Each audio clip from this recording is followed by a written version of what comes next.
नमस्कार दोस्तों, मैं हूं बिंटू कुमार और आज मैं बानसूर विधानसभा के बानसूर कस्बे में यहाँ पहुँचा हूं। मैं एक ऐसी शख्सियत से मिलाने वाले हैं जो कि बानसूर कस्बे में रोटी बैंक, जो कि ज़रूरतमंद लोगों को खाना खिलाने का कार्य करते हैं।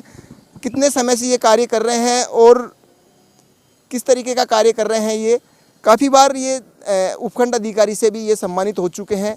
आज हम उस शख्सियत से मिलाने की कोशिश करेंगे जिनका नाम है आरसी यादव, जो कि लगभग काफ़ी वर्षों से ज़रूरतमंदों को खाना खिलाने का कार्य कर रहे हैं। जो आप ज़रूरतमंदों को खाना खिलाने का जो कार्य कर रहे हैं, रोटी बैंक जो आपने खोला है, आपके दिमाग में ये प्लान कैसे आया? सर, मैं बचपन से ही इस तरह का ध्यान रखता था और ये जम्मू में एक ऐसा प्रोग्राम चलता था खाने वितरण का। तो जब मैं छोटा अखबार में पढ़ता था तो मेरे दिमाग में आया, लेकिन परिवार की आर्थिक स्थिति अच्छी नहीं थी तो इस कार्य को मैं पहले अंजाम नहीं दे सका। उसके बाद मैं एक शिक्षक का कार्य करता हूँ और मैं स्कूल चलाता हूँ। फिर मैंने अपनी इनकम में से 30% जो खर्चा है वो मैं इस रोटी बैंक को दान करता हूँ।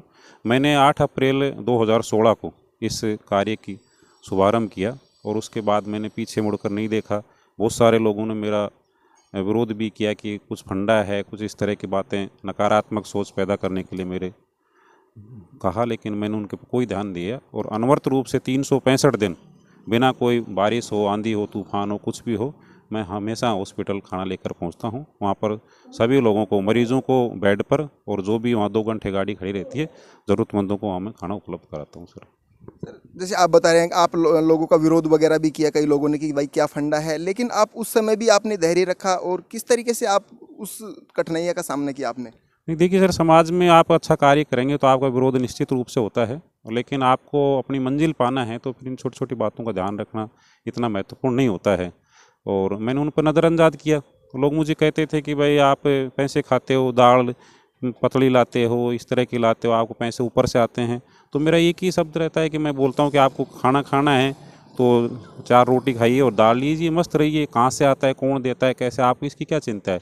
अब मैं डेली किस किस की उसकी बात का जवाब देता रहूं, लेकिन लोगों ने मेरे पर विश्वास किया और लोग मुझे, मैं यहाँ इस रोटी बैंक में 1 रुपया 1 रोटी मैंने मुहिम चला रखी है। यदि कोई 100 रोटी देना चाहे तो 100 रुपये दे सकता है। लोग मुझे, भरपूर लोगों का आशीर्वाद है मेरे ऊपर और मुझे दान भी देते हैं। इतना बड़ा सिस्टम उन लोगों की वजह से चलता है। रोटी बैंक में जो भी मेरे कार्यकर्ता हैं, जो मेरे साथ देते हैं, उनको कोई किसी को वेतन नहीं मिलता है। केवल लोगों का दिया हुआ दान केवल इनमें गाड़ी में, इस एम्बुलेंस में तेल डालने में ही काम आता है। बाकी कोई किसी को कोई पेमेंट नहीं मिलता है यहाँ। ये निस्वार्थ भाव से निःशुल्क है यहाँ पर सब कुछ। आपकी जो टीम है उसमें कितने सदस्य काम करते हैं और किस तरीके से काम करते हैं? जैसे सर, सदस्य वाली कोई नहीं है यहाँ पर, कोई भी आता है। जैसे ये एम्बुलेंस खड़ी है आपके सामने, इसको कोई भी चलाने के लिए मैं कहीं, वैसे तो अक्सर मैं चलाता हूँ इसको, लेकिन जब मैं कभी बाहर होता हूँ तो किसी भी सदस्य को बोल देता हूँ कि गाड़ी चाबी दे देता हूँ, वो चलाता है। कभी भी शाम को 7 बजे से लगभग 8-9 बजे तक गाड़ी हॉस्पिटल में खड़ी रहती है। कोरोना में तो बाहर रहती थी, अलाउ नहीं था प्रशासन के द्वारा। तो इस गाड़ी को कोई भी वहाँ आकर, कोई भी जो सेवाभावी व्यक्ति है, मेरे साथ खाना बंटवा सकता है, उनको वितरित करवा सकता है। इसमें कोई ऐसी पाबंदी नहीं कि कोई भी आ सकता है यहाँ पर। वितरण का समय है, कितना समय है आपका वितरण का समय, किस समय वितरण करते हैं और कौन सा क्षेत्र है जो कहाँ कहाँ आप रोटी बैंक का ये कार्य? सर देखिए, शाम को तो हॉस्पिटल में हम खाना बांटते हैं, मरीजों को तो बेड टू बेड देते हैं, गरम चपाती, दाल, परमानेंट निःशुल्क। और किसी की सूचना पाने पर कि यहाँ कोई वृद्ध आदमी, हमने एक टिफ़िन सिस्टम और लागू कर रखा है। हम किसी भी वृद्ध के घर उसकी पहचान बताए बिना उसके घर टिफ़िन पहुँचाते हैं हम लोग, और जितने भी दिन वो खाता है उसको पहुँचाते हैं। बंद हो जाता है तो फिर उनकी ये घर पर सेवा देते हैं हम। जिसके घर कोई खाना बनाने वाला नहीं है तो उसको रोटी बैंक खाना देता है। यदि किसके घर सूखा अनाज भी नहीं है तो कोरोना हमने प्रतिदिन 400 परिवारों को खाना मुहैया कराया था। और प्रशासन के द्वारा भी जो हमें कहा गया, जो प्रवासी आते थे बाहर से, एक दिन में 800 लोगों को हमने खाना खिलाया। रेगुलर सेवा की थी हमने। सर, आप रोटी बैंक के साथ साथ आपने एम्बुलेंस भी सेवा की है, जो लावारिस डेड बॉडी वगैरह मिलती है उनका दाह संस्कार भी आप करते हैं। कोई एक्सीडेंट वगैरह हुआ उसको आप हॉस्पिटल तक पहुंचाने का कार्य कर रहे हैं। ये सेवा हॉस्पिटल वाली, ये आपने कब शुरू की और कैसे दिमाग में आया इसके प्रति? आप एम्बुलेंस बताने से पहले सर मैं बता दूं कि इससे पहले हम और कार्य करते हैं। जैसे शादी ब्याह में कोई सामान बच जाता है तो उसको हम, सूचना आती है, हमारे पास व्हाट्सएप ग्रुप हैं, आप जैसे लोग मीडिया के माध्यम से लोगों को सूचना होती है तो हमें वो कॉल करते हैं। हम उस सामान को, स्वच्छ हो लेकिन ताज़ा हो, उसको उठाते हैं हम। और ये गाड़ी रखी है, ये फ्रीज रखा है, इसमें हम रखते हैं उसको। और फिर वो हम कच्ची बस्ती तक जो लोग सुबह दरवाजे पर खाना मांगते हैं उनको हम पहुंचाते हैं। उससे एक तो ये होता है कि प्रदूषण नहीं होता है, एक जिस व्यक्ति ने प्रोग्राम किया है उसका सामान वेस्टेज नहीं जाता है, यानी ज़रूरतमंद तक पहुंच जाता है। उसके बाद हमने सोचा कि कुछ लोग ऐसे होते हैं जिनके अलमारियों में कपड़े रखे रहते हैं, वहाँ ज़रूरतमंद आदमी पहुँच नहीं पाता है, वो लोग वहाँ पहुँचा नहीं पाते हैं, तो हमने एक वस्त्र संग्रहण वितरण केंद्र का भी स्थापना की है।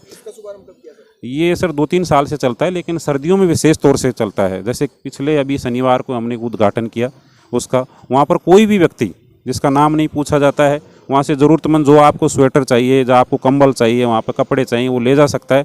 और आपकी अलमारी में रखा है कि आपको वेस्ट, लेकिन नया होना चाहिए, साफ़ सुथरा होना चाहिए, वहाँ आप रख सकते हैं, तो वहाँ से ले जा सकते हैं ओला। और हम संडे को ज़्यादा एकत्रित हो जाते हैं वस्त्र, तो संडे को इस गाड़ी से हम किसी भी कस्बे में या किसी भी दूर दराज एरिया जहाँ पर ज़रूरतमंद व्यक्ति रहते हैं वहाँ हम पहुँचाते हैं। लेकिन उसके बाद मैं जब हॉस्पिटल में जाता था तो शाम को अक्सर देखता था कि शाम को 2-3 एक्सीडेंट आ जाते थे मेरे सामने 2 घंटे में।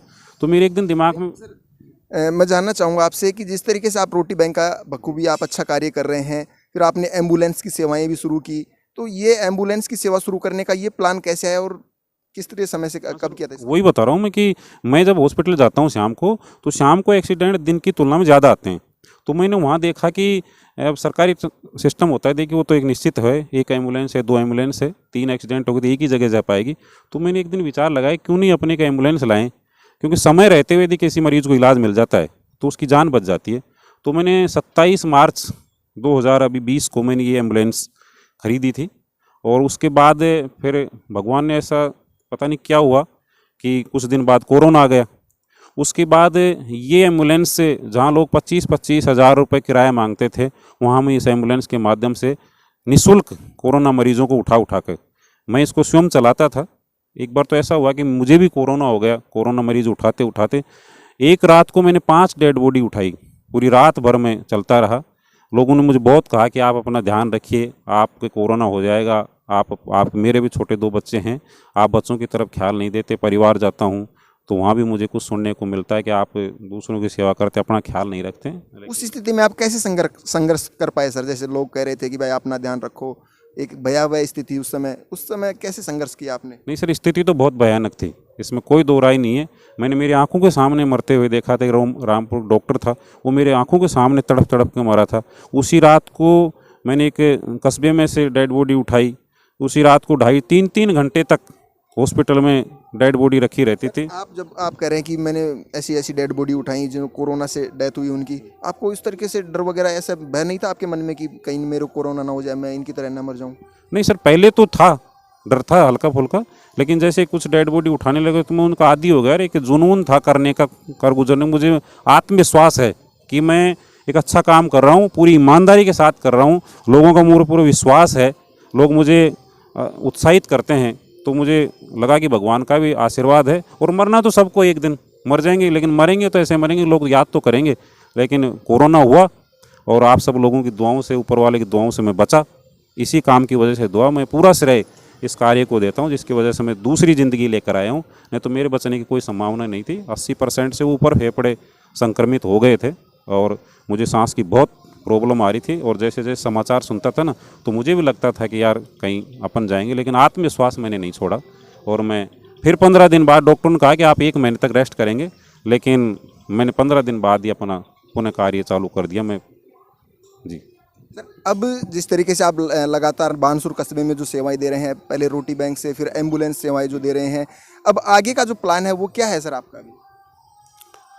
नहीं, नया कुछ करने का नया तो सर देखिए, अभी वो तो विधि का विधान है, वो करने वाला तो ऊपर वाला है, अपन तो कुछ नहीं करते हैं। लेकिन अभी मेरी एक तमन्ना है कि मैं बानसूर में एक ब्लड बैंक खोलूँगा, क्योंकि अभी मेरे पास, फिर मैं वही स्थिति बता रहा हूँ कि अभी आर्थिक स्थिति इतनी मजबूत नहीं है। लोग कहते हैं कि ट्रस्ट है, इसमें बाहर से पैसा आता है। मैं पूरी पारदर्शिता के साथ काम करता हूँ। एक इसमें छोटा सा एक बैंक में SBI में खाता है, उसमें जो भी पैसा देता है उसमें जाता है, या कोई किसी, ये केवल लोगों की सहायता से चलते हैं ये दोनों गाड़ियाँ। लेकिन उसमें कुछ ज़्यादा खर्चा है, लेकिन फिर भी मेरा जज्बा है और मैं उम्मीदों पर खरा उतरूँगा। मैं पूरी बानसूर की जनता के लिए, आसपास के लिए ब्लड बैंक खोलूँगा, जिसमें निःशुल्क ब्लड मिलेगा, कोई चार्ज नहीं है। जैसे इसका निःशुल्क है, जो भी मैं खोलूँगा ज़िंदगी में वो निःशुल्क खोलूँगा। मेरा इसमें कोई स्वार्थ नहीं है। तो ये थे हमारे साथ रोटी बैंक के संचालक आरसी यादव। अगर आपके मन में कुछ कर गुजरने का जज्बा है तो ज़रूर आप वो कर सकते हैं। तो ऐसा ही कर दिखाया है हमारे बानसूर क्षेत्र के आरसी यादव जी ने, जो कि बहुत ही अच्छा कार्य कर रहे हैं। रोटी बैंक इन्होंने पहले खोला, ज़रूरतमंदों को भोजन पहुंचाया। उसके बाद इन्होंने एम्बुलेंस की जो सेवाएं हैं, कहीं एक्सीडेंट वगैरह हुआ, कहीं कोरोना में लोगों की डेथ हुई, उनको अंतिम संस्कार के लिए शमशान घाट पहुंचाना, इस तरीके से बहुत ही सराहनीय कार्य किया है। अब जैसे हमारी इनसे खास बातचीत हुई तो ये बता रहे हैं कि आगे जो मेरा जो सपना है वो बानसूर क्षेत्रवासियों को ब्लड के लिए कहीं घूमना नहीं पड़े और मैं एक ब्लड बैंक खोलने की इनकी तमन्ना है। उसके लिए ये निःशुल्क रखेंगे, इस इनकी तरफ से कोई पैसा या कुछ इस तरीके से नहीं रखा जाएगा। कैमरामैन कृष्ण के साथ मैं बिंटू कुमार, देखते रहिए बिंटू की नज़र।